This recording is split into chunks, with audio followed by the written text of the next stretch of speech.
Welcome to my channel. सभी को हमारे चैनल पर स्वागत है। देख सकते हैं आज का एक टॉपिक है, अध्याय 5 है और ये जो है क्लास 6 का अध्याय 5 है। यहाँ पर देखिए, और यह है चैप्टर का नाम है पृथक्करण। पृथक्करण का मतलब होता है अलग अलग करना।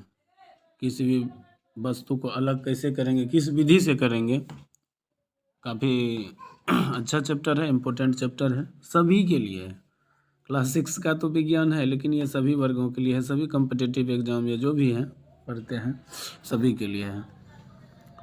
तो अगर आप मेरे चैनल पर पहली बार विजिट कर रहे हैं तो चैनल को सब्सक्राइब कर लीजिएगा और इसी तरह का वीडियो आपको मिलता रहेगा, और लाइक और कमेंट ज़रूर कीजिएगा। स्टार्ट करते हैं। देखिए, कहता आपने देखा होगा कि माँ भात या दाल बनाने से पहले चावल या दाल को थाली में लेते हैं और उसमें से मौजूद कंकड़ या अन्य पदार्थ को छोटे छोटे कणों को चुनकर अलग करते हैं। आप अपने माता को देखे होंगे, मम्मी को देखे होंगे कि वो जो है क्या करते हैं, खाना बनाने से पहले जो उसमें कंकड़ पत्थर सब होते हैं उसको क्या करते हैं, चुन करके जो है ना अलग करते हैं। और ख़ास करके तो अथी में देखिएगा, जो दाल वगैरह सब होते हैं कभी कभार उसमें कंकड़ रहता है। चावल में खास करके अगर आप डीलर के यहाँ से चावल लाइएगा, कोटा वाला चावल लाइएगा, तो उसमें देखिएगा बहुत सारा कंकड़ पत्थर होता है, बहुत ज़्यादा होता है उसमें, ठीक ना। और खाने के क्रम में मान लीजिए कि अगर आपको दांत के अंदर में कट ना बोलता है तो पूरा देश ही हर जाता है। यहाँ पर देखिए छोटा छोटा कण को चुन करके, और हम लोग क्या करते हैं, सूप में लेकर के जो है मम्मी लोग क्या करते हैं, फटकती है उसको, ठीक ना। क्या वस्तुओं में विभिन्न प्रकार के मिले पदार्थों को अलग करना आवश्यक है? आपसे पूछ रहा है कि अगर किसी वस्तु में बहुत सारा पदार्थ मिला हुआ है तो क्या उसको अलग करना आवश्यक है? किसी पदार्थ का उपयोग करने से पहले उनमें मिले हानिकारक तथा अनुपयोगी पदार्थों को अलग करना आवश्यक है। मान लीजिए अलग नहीं करेंगे, वो हमारे शरीर के लिए फायदाकारी नहीं है, हानि करेगा, तो अलग तो करना पड़ेगा, उसको निकालना पड़ेगा। कभी दो या दो से अधिक उपयोगी पदार्थों को एक साथ मिले रहते हैं जिन्हें उपयोग में लाने से अलग करना हो जाता है। मान लीजिए कि हमको तो दाल खाना है या चावल खाना, कंकड़ तो खाना नहीं है, तो उसको अलग करना जरूरी हो जाता है, ठीक है। तो अनुपयोगी या बेकार पदार्थ कहिए या अपशिष्ट पदार्थ कहिए, उसको निकालना बहुत ज़रूरी होता है। याद रखिएगा, अपशिष्ट पदार्थ को हम लोग बहुत सारा विधि से अलग करते हैं। उदाहरण में देखिए, कहता है जैसे गेहूं के साथ चना एवं अन्य अनुपयोगी पदार्थ का मिला रहना। क्या आप बता सकते हैं कि इस प्रकार के मिश्रण से पदार्थों को कैसे अलग किया जा सकता है? पदार्थों को अलग करने में कौन कौन से तरीके अपनाए जा सकते हैं? कुछ तरीके जिनके नाम आप जानते हैं, तालिका 5.1 में लिखिए।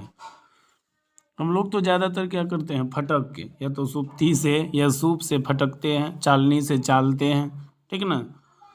इन तरीकों का आप किस प्रकार मिश्रित पदार्थों को अलग करने के काम में लेते हैं, यह भी लिखिए। कह रहा है किस प्रकार से।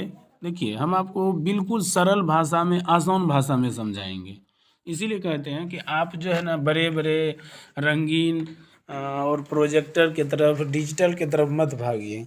अगर आप मेरे साथ हैं तो हम आपको विश्वास दिलाते हैं कि आपको बेहतर से बेहतर कंटेंट दिया जाएगा। इसके लिए बेफिक्र रहिए आप, ठीक ना। अब देखिए यहाँ दिया है चावल। चावल में हम लोग क्या करते हैं, चावल में कंकर को चुनते हैं, चुन लेते हैं। ईटा पत्थर जो रहता है उसमें छोटा छोटा कण जो होता है उसको चुनते हैं। उसके बाद जो है हम लोग क्या करते हैं, फटक वो करते हैं। जैसे मान लीजिए अगर हम यहाँ पे धान दे दें आपको, धान का जब फसल होता है तो क्या करते हैं हम लोग, उसमें जो खखरी होता है, ख रोदृगी का खखरी जो होता है उसको फटकते हैं या वसा देते हैं पंखा चला के, ठीक ना। इसी तरह से बोल रहा है कि आप उसको जो है ना, या मान लीजिए कि हमको जो है ना वाष्पन क्रिया द्वारा भी हम बहुत सारे पदार्थ को अलग करते हैं। अलग अलग जो है तरीका है, बहुत सारा तरीका है जिसको अलग। जैसे हम लोग क्या करते हैं, आटा छानते हैं, छन्ना, आटा को चलनी से, ठीक ना, हम लोग बोलते हैं हम चलनी से क्या करते हैं, उसको छानते हैं, ठीक है।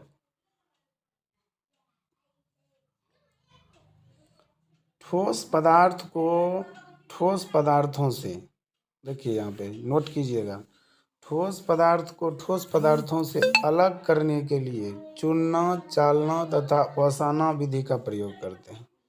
चुनबो करते हैं, चालबो करते हैं और ओसाना विधि अभी बताए ना, चुनते भी हैं, चालते भी हैं। हम बताए जब हम लोग गेहूँ पिसा के लाते हैं, जब मम्मी लोग, चाची लोग या बहन लोग सब जो रोटी पकाती है, रोटी पकाने के बाद क्या करती है, उसको चालती है। क्या करती है, उसको चालती है, ठीक ना। और जो चोकर निकलता है वो हमारे बकरी, भैंस, गाय वगैरह सबको दे दिया जाता है, ठीक ना, याद रखिएगा। लेकिन हम तो सलाह देंगे कि आप जो है ना उसको बिना चाले हुए खाइए रोटी बना के, क्योंकि उससे क्या होगा, रेशा की मात्रा भोजन में मिलेगा आपको और आपका कब्जियत नहीं होगा। चलिए आगे बढ़ते हैं। इसमें देखिए, कहता है इस प्रकार कुछ विधियां कृषि में फसल कटाई से अन्न प्राप्ति के बीच अपनाई जाती है। यानी कि कह रहा है जब हम लोग फसल की कटाई करते हैं तो अन्न की प्राप्ति के बीच में बहुत सारा, क्या आपने इनमें से परिचित हैं, तो आइए बहुत सारा प्रक्रिया अपनाया जाता है। जैसे मान लीजिए हम लोग क्या करते हैं, मकई काटते हैं, भुट्टा छीलते हैं, भुट्टा को एक जगह जमा करते हैं, फिर एक जगह ले जा करके फिर थ्रेसर में दौनी करते हैं, फिर बल्डी अलग, बल्डी में जो रह जाता है कुछ दाना उसको अलग करते हैं, फिर जो है क्या कहते हैं मकई के दानों को भी ओसाते हैं, ठीक ना। मोटा मोटी अब तो नहीं है ओसाता, अब का ज़माना में तो डायरेक्ट तौल दिया जाता है। चलिए आते हैं दौनी, थ्रेसिंग जिसको कहते हैं, दौनी करते हैं। लेकिन याद रखिएगा पहले के ज़माने में क्या करते थे हम लोग, टकुआ से, ठीक ना, टकुआ होता था एक लोहा का छड़ जैसा, और वो टोकली जिसको बोलते हैं उसी से छोड़ाते थे, बीह पार देते थे, ठीक ना। अब बीह पारने के बाद उसको छोड़ाते थे, हम लोग कहते थे इसमें जो है ना अथी बना दीजिए, रिहा बना दीजिए। आपने धान गेहूँ तैयार फसल कटाई के बाद बोझ के रूप में खलिहानों में सूखते हुए देखा होगा। इन सूखी फसल की डंठलों से अनाज को अलग करने के लिए मशीन से दौनी या थ्रेसिंग किया जाता है। पहले के ज़माने में तो नहीं था थ्रेसिंग, अब लेकिन थ्रेसिंग हो जाता है। पहले तो जो है ना या तो बैल के द्वारा, ठीक ना, या क्या करता लाठी से पीट पीट करके। दौनी के कुछ पुराने तरीके प्रचलित हैं, जैसे फसल की डंठल पर बैलों को चलाकर। देखिए जो बात हम बोल रहे थे इतना देर से, जो बात मैंने इतना देर से बोला वही चीज़ आ गया, चलाकर अनाज को अलग करना। पहले क्या करता था, एक जगह खुट्टा गाड़ देता था और उसमें जो है 2-3 गो बैल को बांध दिया जाता था, उस जगह पे जो है ना धान वगैरह सबके पालियों को काट करके, बालियों को काट के रख दिया जाता, उस पर जो है उसको घुमाता था। कुछ डंठलों को मिट्टी या कांटी कंडी बनाकर, ठीक ना, उस पर डंडे की सहायता से पीटता था। हम लोग भी पीटे हैं, याद है हमको अभी भी। भुट्टा को जो है 2 पक्का तोड़ देते तो उस पर लाठी मारते थे। लाठी मारने से क्या होता था, दाना अलग होता था और बल्ली अलग होता था, लेकिन दाना काफ़ी दूर तक चूर भी हो जाता था और छिलकता था। लेकिन अभी तो थ्रेसर है, सबके गाँव में थ्रेसर है, जा कर के थ्रेसर वाला पहले से रेडी रहता है। वो बोलता हम करेंगे, तू बोलता हम करेंगे। अभी जो है ना कमी नहीं है, सभी के गाँव में होगा थ्रेसर मशीन, ठीक ना। अभी जो है सबके गांव में होगा मशीन, ठीक। देखिए कुछ यहाँ पर दिया हुआ है, ये सब प्रयोग हम किए हैं। थ्रेसिंग मशीन तो देखिए आप सब जानते होंगे, थ्रेसिंग मशीन बैल से दौनी, ये प्रक्रिया आप लोग अगर नहीं किए हैं तो हम किए थे। ये प्रक्रिया जो हम लोग करते थे, ऐसे बिछा देते थे और कोई चीज़ बांध करके बैल को इस पर घुमाते थे। और ये वाला तो बहुत ज़्यादा किए हैं, ये वाला, ठीक ना। जैसे मान लीजिए अथी बना लेते थे धान का, गेहूं का, थोड़ा छोटा छोटा जो पुली बना करके चौकी सब पे या बेंच पे उसको पटकते थे जोर जोर से, जो दाना झड़ जाता था पुआरा उधर अलग हो जाता था, पुलिया बनाते थे, उसको बोला जाता था पुलिया बना, ठीक ना। यहाँ पर थ्रेसिंग मशीन, बैल से दौनी, ठीक ना, और यहाँ अनाज की पिटाई देख सकते हैं आप। तो ये बात था कि पहले के व्यक्ति जो थे काम करते थे तो वो निरोगी थे, रोग नहीं था उनको, और स्ट्रोंग थे, करगर थे, ठीक ना, अनाज की पिटाई। लेकिन अभी हम लोग जो है जितना ज़्यादा मतलब सुकुमार हो गए हैं उतना ज़्यादा परेशानी है। हर आदमी को परेशान, शारीरिक रूप से वह कमज़ोर हो रहा है, बीमारियों का घर बन रहा है। ये था पहले वाला चीज़, देख लीजिए। अब हम लोग आते हैं ओसाई के बारे में जानते हैं। ओसाई, ठीक ना। देखिए ओसाई किसको कहते हैं, ओसाई कहता ओसाई भारी पदार्थों के साथ मिले हल्के पदार्थ को हवा की सहायता से अलग करने की प्रक्रिया को ओसाई कहते हैं। जैसे मान लीजिए भारी पदार्थ, ठीक है ना। वसाई भारी पदार्थ, जैसे मान लीजिए हम लोग मकई के दानों में से पुत्ती हटाना है तो उसको वसा सकते हैं, ठीक ना। पुत्ती हट जाएगा, पुत्ती समझते हैं ना, ठीक ना। जो मकई के दानों में छोटा छोटा पुत्ती रहता है उसको हटाने के लिए। आपने खलिहानों में दौनी के उपरांत अनाज के भूसे को अलग करने के लिए हवा की दिशा का ध्यान रखते हुए किसान को ओसाते हुए देखा होगा। अगर पूर्वा बह रहा है कि पछिया बह रहा है वो देख लेता है तब ओसाता है, नहीं तो क्या होगा, अगर हम हवा का ध्यान नहीं रखेंगे तो क्या होगा, जितना ओसाएंगे सब फिर उसी में आ जाएगा उड़ करके। यही प्रक्रिया ओसाना होता है। यहाँ पर देखिए ये व्यक्ति ओसा रहा है, देख सकते हैं आप, ठीक है ना। चलिए अब चलिए चालना और चुनना समझते हैं। चालना और चुनना कहता है इस प्रकार आप फसल से प्राप्त करने के क्रम में चालना एवं हाथ से चुनकर अलग करने की विधियों का भी उपयोग करते हैं। जैसे गेहूं एवं सरसों को चाल कर अलग करते आपने देखा होगा। अरे गेहूं को और सरसों को, गेहूं मोटा होता है, सरसों क्या होता है, छोटा होता है, उससे छोटा। गेहूं अथवा धान की दौनी एवं ओसाई के बाद की यदि उसमें कोई मिट्टी, कंकर, डंडी, भूसी आदि रह जाए तो इसे चालना विधि से अलग कर सकते हैं। मान लीजिए कि हम बगल के खेत में दौनी किए तो अगल बगल में जो मिट्टी वगैरह सब होगा, जो कचरा होगा वो आ जाता है, तो उसको अलग करने के लिए हम लोग क्या करते हैं, ओसाई विधि का भी इस्तेमाल करते हैं, चालते भी हैं, ठीक है ना, फटकते भी हैं। ज़्यादातर तो अपना एरिया में फटकता है, मम्मी लोग सब फटक लेता है। यहाँ पर देखिए चुन रहा है ये, ठीक है ना, कंकर पत्थर चुन रहा है और ये क्या कर रहा है, चाल रहा है। ये लड़कियां देख सकते हैं यहाँ पर चाल रहा है। और ये तो आप भली भांति समझ सकते हैं कि घर में देखिएगा चालते हुए आप लोग देखे होंगे, नहीं कुछ तो रोजे आटा चालते हुए देखे होंगे अपने माँ को, बहन को, ठीक ना। ये भी विधि से हम क्या करते हैं, अपशिष्ट पदार्थ को, बेकार पदार्थ को अलग करते हैं। अब चलिए कहता है पदार्थों को के कुछ मिश्रण भी होते हैं, यानी कि कुछ पदार्थ के मिश्रण होते हैं जिनका पृथक्करण सरलता से नहीं किया जा सकता है। आइए अन्य उदाहरण देखें। कुछ ऐसे मिश्रण होते हैं जिसको हम सरलता से अलग नहीं कर सकते। सरलता मतलब क्या हुआ, कोई बताइए। सरलता मतलब आप लोग बता सकते हैं, बताइए। सरलता मतलब होता है आसानी से नहीं कर सकते हैं, जटिल प्रक्रिया से कर सकते हैं लेकिन आसानी से नहीं करते हैं। जैसे यहाँ पे कह रहा है बालू से नमक को अलग करना है। यदि नमक में बालू मिल गया हो तो क्या आप नमक से बालू को अलग कर सकेंगे। अलग अलग करने के लिए हमें इनके गुणों का फ़ायदा उठाना होगा। आइए समझने की कोशिश करते हैं कि कैसे अलग कर सकते हैं। चलिए कहता है यदि रेत और नमक पानी में डाल दें तो दोनों घुल जाएंगे। सही बात है, गलत है, दोनों नहीं घुलेंगे। कौन घुलेगा और कौन जो है नहीं घुलेगा। जो पानी में घुल जाता है उसे घुलनशील तथा जो पानी में नहीं घुलता है उसको अघुलनशील पदार्थ कहते हैं। देखिए ध्यान दीजिए, यहाँ पर जो पदार्थ पानी में घुल जाता है उसको घुलनशील पदार्थ कहेंगे और जो पानी में नहीं घुलता है उसको अघुलनशील पदार्थ कहेंगे। यहाँ पानी के लिए नमक घुलनशील तथा बालू अघुलनशील है। वाजिब बात है, एक गिलास पानी लीजिए, आप उसमें नमक दीजिए, नमक घुल जाएगा। या कभी आप देखे भी होंगे जब आपको सर्दी होता है, ठीक है ना, सर्दी जब आपको होता है तो गला में हल्का सा दर्द होने लगता है तो आप क्या करते हैं, नमक और पानी को जो है ना सुसगरम करके उसका जो है ना पीते हैं, ठीक ना, कुल्ला करते हैं, पीते हैं, तो वो घुल जाता है। लेकिन आप जो है एक गिलास पानी लीजिएगा उसमें बालू दीजिएगा, क्या वह घुलेगा, नहीं घुलेगा। याद रखिएगा, वह नहीं घुलेगा।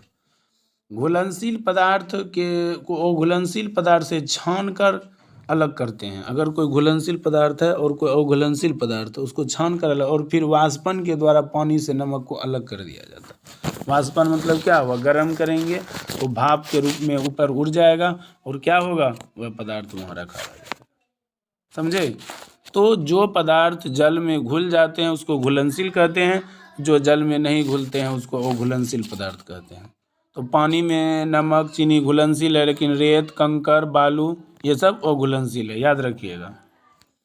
यहाँ देखिए आपका क्रियाकलाप दिया है, ठीक है, देख सकते हैं। कहता है एक गिलास तालाब या नदी का जल लीजिए, इसमें आधे घंटे के लिए छोड़ दीजिए। कह रहा है 1 गिलास तालाब का या नदी का पानी लीजिए, आधा घंटा के लिए उसको छोड़ दीजिए। क्या कीजिए आधा घंटा के लिए? बोल रहा है आधा घंटा के लिए उसको छोड़ दीजिए। ठीक है, तो क्या होगा देख सकते हैं। कहता है जल का सावधानी पूर्वक अवलोकन, यानी कि सावधानी से देखते रहिए। क्या गिलास की तली में कुछ ठोस पदार्थ दिखाई देते हैं? ऐसा क्या हुआ? जल में वो घुलनशील एवं जल में भारी कण पेंदे में जमा हो जाते हैं। पेंदे मतलब समझते हैं नीचा, ठीक ना? गिलास के पेंदी में नीचा जो है ना वो जमा हो जाता है। पदार्थ को इस तरह जमने या बैठने की क्रिया को थिराना कहते हैं। ये प्रश्न आगे आपको मिलेगा, इसीलिए ध्यान रखिएगा। जो पदार्थ गिलास के या लोटा के या बाल्टी के, ठीक ना, आप लोग ठेठी में जो है लोटा बाल्टी भी बोलते हैं, तो अगर पेंदी में यानी कि नीचे में, जैसे कहते हैं ना बाल्टी के नीचे बैठ गया, ये देखिए यही है, ठीक ना, तो उसको थिराना कहते हैं। अब धीरे गिलास को धीरे धीरे थोड़ा तिरछा करके जल को दूसरे गिलास में डालिए। जो पानी नीचे, मिट्टी बैठ गया, कचरा नीचे बैठ गया, रेत बालू बैठ गया, अब जो है ना साफ पानी जो बचा है उसको दूसरे गिलास या लोटा या थरिया में, कप में, ठीक ना, ये सब बर्तन जो आप इस्तेमाल करते हैं उसमें कटोरी में ले लीजिए। थिराने के बाद जमे हुए पदार्थ से जल को, ठीक ना, देखिए यहाँ कह रहा है थिराने के बाद जमे हुए पदार्थ से जल को अन्य द्रवों को अलग करना निथारना कहलाता है। अब देखिए यहाँ पर कन्फ्यूजन नहीं होना चाहिए आपको। मैंने बताया कि जब कोई गिलास में आप पानी डालते हैं, ठीक ना, तो उसका कचरा अगर पेंदी में जम जाता है, नीचे जम जाता है, तो उसको कहते हैं थिराना। लेकिन जो जमे हुए पदार्थ से जल को अन्य द्रव को अलग करना उसको कहते हैं निथारना। यहाँ देखिए यहाँ हो रहा था थिराना, यहाँ हो रहा है निथारना। ये कचरा वाला गिलास, नीचे में कचरा बैठा हुआ और साफ पानी कोई इस गिलास में ले रहा है। चित्र देखिए यहाँ पर 5.6 में, यदि दूसरे गिलास का जल अब भी साफ नहीं है, दिखाई दे रहा है, तो इन्हें फिल्टर पेपर यानी कि छान सकते हैं। अगर उसमें और कचरा रह गया तो आप फिल्टर पेपर का इस्तेमाल कर सकते हैं।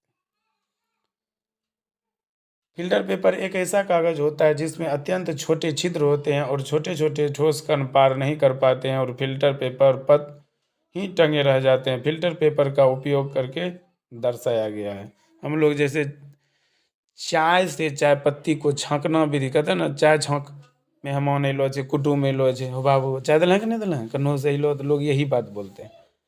तो सब घरों में कुछ न कर सके छे, एक कप चायो न बना के दिया सके छे। तो चाय जब बनाने के लिए जाते हैं तो हम लोग क्या करते हैं, चाय छकना का उपयोग करते हैं। यहाँ पर देखिए छकना का प्रयोग हो रहा है, फिल्टर का उपयोग है, फिल्टर पेपर का उपयोग जा रहा है, छक छक करके नीचे देख सकते हैं आप लोग।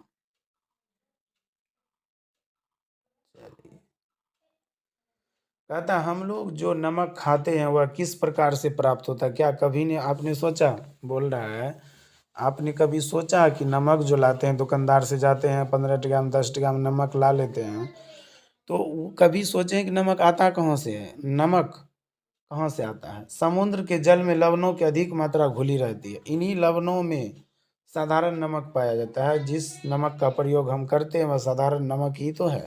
हम लोग जो खाते हैं वह साधारण नमक है और ये समुद्र से प्राप्त होता है। याद रखिएगा समुद्र का पानी खरा होता है, इसी कारण से समुद्र के जल, ठीक ना, को बड़े बड़े गड्ढों या क्यारियों में भरकर छोड़ देते हैं। जो समुद्र का पानी होता है उसको बड़का बड़का गड्ढा में, क्यारी में भर करके छोड़ देते हैं। सूर्य के प्रकाश से जल गर्म होकर वाष्पित हो जाता है और ठोस कण लवण, जो सूर्य के प्रकाश है, जैसे मान लीजिए आप अभी प्रैक्टिकल, अभी तो गर्मी का महीना स्टार्ट हो गया, आधा मार्च को पार कर रहा है अपना एरिया में, तो आप देखिएगा गर्मी बहुत ज़्यादा। आप क्या कीजिए, एक जो है ना तस्तरी ले लीजिए ना, छोटका थरिया ले लीजिए, थरिया समझते होंगे आप लोग, उसमें पानी भर के मकान के छत पे रख दीजिएगा। देखिएगा पानी गर्म भी होगा और धीरे धीरे पानी घटेगा क्योंकि वो वाष्पित होते जा रहा है। कह रहा है सूर्य के प्रकाश से जल गर्म होकर के वाष्पित हो जाता है तथा ठोस लवण नीचे बैठ जाते हैं। जो ठोस है, भारी है, वो नीचे बैठ जाता है। इसके बाद लवणों को शोधन करके साधारण नमक प्राप्त कर लिया, उसको शुद्ध करके शोधन करके और प्रक्रिया से गुजार करके नमक प्राप्त कर लेता है। ठीक है ना। इसी प्रकार से नमक हम लोग के बीच आ जाता है। यहाँ पर देखिए क्रियाकलाप 3 देखिए, कहता है समुद्र के जल के अलावा भी किन्हीं अन्य स्रोतों से नमक प्राप्त किए जाते हैं तो बताइए। बोल रहा है कि एक तो हम बता दिए आपको समुद्र प्रक्रिया के द्वारा समुद्र से प्राप्त, अगर और कोनो प्रक्रिया आप जानते हैं तो हमारे चैनल के कमेंट बॉक्स में लिखिए, ठीक है ना, हमको भी बताइए, हम भी जानेंगे। यहाँ पर देखिए बना रहा है नमक समुद्री एरिया में, देख सकते। कहता है किसी डेयरी में जाइए और मक्खन को दूध से अलग करने की विधियों का पता लगाइए कि किस प्रकार मक्खन निकाला जाता है। आपके गांव में डेयरी है, मेरे गांव में भी है डेयरी। डेयरी वाला आता है, गाड़ी आता है लेकर के जाता है। डेयरी पे जाइएगा तो वहाँ पे एक चीज़ और आपको बता देते हैं, दूध की शुद्धता का मापन जो है किससे किया जाता है। आप लोग कमेंट बॉक्स में लिखिएगा, तो अगर जो जानते होंगे वो ज़रूर लिखिएगा। फिर भी हम बता देते हैं कि दूध की शुद्धता की जाँच लैक्टोमीटर से किया जाता है। किससे किया जाता है? लैक्टोमीटर से, ठीक है ना, याद रखिएगा आप लोग, लैक्टोमीटर से।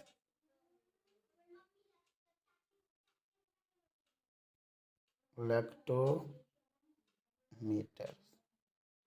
दूध की शुद्धता की जांच किया जाता है, ठीक है, याद रखिएगा, दूध की शुद्धता की जांच लैक्टोमीटर से किया जाता है।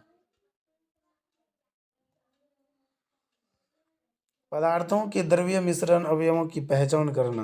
अब हम लोग पहचानेंगे पदार्थों को अलग अलग पहचानने के लिए। इस तरीके का नाम आपने शायद कभी सुना होगा, मगर क्रोमेटोग्राफी का तरीका बहुत ही मज़ेदार है। कहता है पदार्थ को अलग अलग पहचानने के इस तरीके का नाम, बहुत सारा तरीका है कि आपको बताया अभी, चुनना, छानना, दोनी करना, ओसाई करना, ठीक ना, फटकना, झाड़ना, ये सब सुने होंगे। लेकिन ये जो है क्रोमेटोग्राफी, ये अलग है। इसके बारे में कुछ कहने सुनने की ज़रूरत नहीं है, बस इससे करके देखिए, मज़ा आ जाएगा। बोल रहा है इसका प्रैक्टिकल कर लीजिए। जैसे देखिए कोई भी चीज़ का अगर हम प्रैक्टिकल कर लेते हैं तो बहुत मज़ा आता है। प्रैक्टिकल करना आसान है, क्या दिक्कत है, प्रैक्टिकल करके देखते हैं। चौक से क्रोमेटोग्राफी। कहता है एक चौक के मोटे सिरे 1 सेंटीमीटर को छोड़कर काली स्याही का एक छल्ला सा बनता है। इसके लिए माचिस की तीली या रिफिल की नोक की स्याही डुबोकर चित्र में दिखाए अनुसार चौक पर छुआइए। धीरे धीरे करके चाक की गोलाई चारों तरफ छुआकर छल्ला बना लेगा। अब एक तस्तरी या किसी डिब्बे को ढक्कन से थोड़ा पानी डालें और ध्यान रखें कि पानी आधा सेंटीमीटर से ज़्यादा ना हो, यानी कि आधा सेंटीमीटर से पानी ज़्यादा नहीं होना चाहिए। चौक को इस पानी में सीधा खड़ा कर दें और चौक पर लगी स्याही को पानी में नहीं डूबना चाहिए। अब इंतजार करें और देखें कि चौक की सफ़ेदी पर क्या गुल खिलने लगता है। बोल रहा है प्रैक्टिकल कीजिए और आपको पता चल जाएगा कि इससे जो है ना क्या गुल खिलेगा, इसमें नया चमत्कार होगा। गुल खिले, गुलशन खिले, देखिए यहाँ पर गुल खिल रहा है। कह रहा है क्या पानी चाक पर चढ़ रहा है और क्या क्या हो रहा है, चित्र में देखिए क्या क्या हो रहा है। कह रहा है पानी के चाक के ऊपर छोर तक पहुंचने से पहले ही चौक को पानी से हटा लें। चौक पर नीचे से ऊपर की तरफ कितने और कौन कौन से रंग दिखाई देते हैं अपने कॉपी में लिखिए, और ये रंग कहाँ से आ गए वो भी लिखिए, नोट तैयार कीजिए। अब चलिए छन्ना कागज और क्रोमेटो। कहता है जिस छन्ना कागज से हमने छानने का काम किया था उसे क्रोमेटोग्राफी भी हो सकती है, आइए करके देखें। वो बोल रहा है कि जो छन्ना पत्र का हम प्रयोग किए थे उसमें से क्रोमेटोग्राफी भी हो सकता है। कह रहा है एक बीकर और रिफिल लीजिए। बोल रहा है एक बीकर लीजिए, बाल्टी लीजिए और रिफिल लीजिए। बीकर में लगभग 1 सेंटीमीटर ऊंचाई तक पानी भर लीजिए। अब छन्ना कागज की लगभग 4 सेंटीमीटर चौड़ाई और 12 सेंटीमीटर लंबी एक पट्टी काट लीजिए, ठीक है ना। इसके एक सिरे पर 2 सेंटीमीटर छोड़कर आलपन की नोक की काली स्याही की एक छोटी सी बूंद लगा दीजिए, ठीक ना। बोला एक छोटा सा बूंद, जैसे हम लोग क्या करते हैं मार्कर में इंक डालते हैं ना, तो देखिएगा जब कभी बाहर गिर जाता है तो पूरे फैल जाता है। अब कागज़ को दूसरे सिरे के मोड़ कर रिफिल में टिकाकर बीकर में लटका दीजिए। तो धीरे धीरे स्याही जो बूंद पानी में न डूबे और कागज़ की पट्टी बीकर को छूनी नहीं चाहिए। यहाँ पर दिखाया गया, प्रैक्टिकल करके देख सकते हैं। यही है बीकर, ये है स्याही का बूंद, यहाँ देखिए स्याही का बूंद है, ये बीकर है, ये पानी है। अब एक बार फिर जरा इंतजार कर लें। अब पानी छन्नों का कागज़ पट्टी की ओर चढ़ता हुआ रिफिल तक पहुँचने लगे तो पट्टी को निकाल कर सुखा लीजिए। बोल रहा है अगर चढ़ने लगे पानी तो उसको निकाल कर उसके बाद देखिए कह रहा है यहाँ पर पट्टी के कितने रंग हुए, नीचे से ऊपर क्रम लिखिए, क्या स्याही मिले हुए हैं, रसायन मिले हुए हैं। एक और मज़ेदार प्रयोग, फिर प्रयोग करा गया था, कितना मज़े की बात है, स्याही का रंग तो एक ही दिखता है पर उसमें कितने रंग छिपे हैं। अब एक स्याही की सच्चाई तो पता लग गई। बोल रहा है कि एक स्याही में बहुत सारा रंग छिपे हुए हैं और उसको हमको क्या कर सकते हैं, इस रहस्यमयी को जो है ना क्रोमेटोग्राफी से पता करके अलग अलग कर सकते हैं। ठीक है ना, रंग को हम लोग क्रोमेटोग्राफी जो दिया है इससे अलग कर सकते हैं, रंग को जो है अलग कर सकते हैं, अलग। ठीक है, चलिए कहता है यदि इन रंगों को अलग अलग प्राप्त करना चाहे तो चौक के अलावा और भी रंगीन टुकड़े तोड़ने, और भी मतलब बोल रहा है परख नली में डालकर बहुत सारा प्रयोग अगर आप करना चाहते हैं तो और भी तरीक़ा से कर सकते हैं। क्या सभी कंपनियों की काली स्याही एक रंगों से बनी होती है? बोल रहा है जितने भी कंपनी का आता है क्या उसका एक जैसा रहता है? एक को कंपनी का आप नाम लिखिएगा कमेंट बॉक्स में, स्याही जो आप खरीदे हैं, रिफिल जो खरीदे हैं। ठीक ना, हम लोग जैसे अभी मार्कर यूज करते हैं तो कैमलिन का यूज करते हैं। कहता है इन कंपनियों की काली स्याही को लेकर क्रोमेटोग्राफी से उनकी तुलना कीजिए, 2-4 वो कंपनी का खरीद के तुलना कीजिए। क्रोमेटोग्राफी अलग अलग पदार्थों को पहचानने की बहुत ही उपयोगी विधि है, यानी कि इस विधि से जो है ना हम बहुत सारे पदार्थ उपयोगी कर सकते हैं। पहली बात तो यह है कि इस तरीके का उपयोग तब किया जा सकता है जब मिश्रण बहुत कम मात्रा में हो, बहुत कम मात्रा में रहेगा ना आराम से कर सकते हैं। जैसे स्याही के रंगों के अलग अलग पहचानने के लिए आप बस 1 बूंद स्याही काफ़ी है, पूरा नहीं चाहिए, रिफिल डिब्बा नहीं चाहिए भरल का, 1 बूंद चाहिए और आप प्रयोग कर सकते हैं। जैसे पोलियो में भी तो कहा जाता था 2 बूंद जिंदगी के लिए, लेकिन यहाँ 1 बूंद में जो है प्रैक्टिकल हो जाएगा, 2 बूंद का भी जरूरी नहीं है। अब चलिए हम लोग जो है ना पौधों से दवाई को अलग करते हैं। कहता है इस विधि का उपयोग करके पेड़ पौधे पाई जाने वाली दवाइयाँ औषधियों को अलग अलग कर सकते हैं। जैसे तुलसी, नीम, चिरैता आदि ऐसे कई पेड़ पौधे हैं जिनसे दवाइयाँ बनती हैं। पहले इनका काढ़ा बना लेते हैं, फिर उस काढ़े को क्रोमेटोग्राफी करते हैं और क्रोमेटोग्राफी करने के काढ़े में उपस्थित पदार्थ को अलग अलग चिन्ह दे देते हैं। कई और उपयोगी होते हैं क्रोमेटोग्राफी के, फूल के रंग की जांच करने के लिए भी, किसी चीज़ की मिलावट की जांच करने के लिए, ऐसे कई कामों में इसका खूब उपयोग होता है। मान लीजिए कोई चीज़ में कोई मिलावट कर दिया, रंग में मिलावट कर दिया है, दवाई में मिलावट कर दिया है, तुलसी, नीम, चिरौता जैसे पेड़ पौधों से दवाई के निर्माण में भी जो है ना क्रोमेटोग्राफी विधि 1 नंबर पर है, बहुत अच्छा है। इस विधि से जैसे मान लीजिए हम लोग क्या करते हैं, सर्दी खांसी होता है तो काढ़ा बनाते हैं, तुलसी के पौधा से काढ़ा बना के पीते हैं उसको। कहता पदार्थों को अलग अलग करना हमारे रोज जीवन में भी जरूरी है और विज्ञान के काम में भी जरूरी है, रोज़मर्रा जीवन में भी ज़रूरी है। मान लीजिए रईचा है, रईचा को अलग करेंगे, मटर है, मटर को अलग करेंगे। आपने पदार्थों को अलग अलग करने की कुछ विधियां सीखी। पदार्थों या मिश्रण के गुणों के आधार पर ही पृथक्करण को अलग अलग विधियां अपनाई जाती है। उसके गुण के आधार पर, कोई छोटा है, बड़ा है, लंबा है, उसके आधार पर भी किसी को चालते हैं, किसी को छानते हैं। ठीक ना, इस आधार पर जो है ना गुण पर हम लोग अलग अलग करते हैं। अब कुछ नया शब्द है, वाष्पन। वाष्पन का अंग्रेजी होता है एवेपरेशन, पृथक्करण सेपरेशन, छन्ना पत्र फिल्टर पेपर। ठीक ना, हम लोग जिसको कहते हैं चालनी। क्रोमेटोग्राफी का तो क्रोमेटोग्राफी होता है, थ्रेसिंग का थ्रेसिंग होता है। ठीक ना, ये सब कुछ वर्ड है जो आपको काम देगा। अभी लगेगा आपको इस सब का आवश्यकता नहीं, लेकिन बहुत आवश्यकता है। अगर आप साइंस पढ़ते हैं तो बहुत ज़रूरी है इंग्लिश जानना। कहता हमने सीखा चुनना, चालना, छानना पदार्थों के मिश्रण से पदार्थों को अलग करने की विधि है। यानी कि हम चुन करके अलग कर सकते हैं, चाल करके कर सकते हैं, छान करके कर सकते हैं। ठीक ना, दोनी करके कर सकते हैं हम। और हम लोग पहले क्या करते थे, पहले लोग जो है ना एगो और विधि जान लीजिए, हाथ से भुट्टा को छोड़ाते थे, जौन रखता था छोड़ाने के लिए।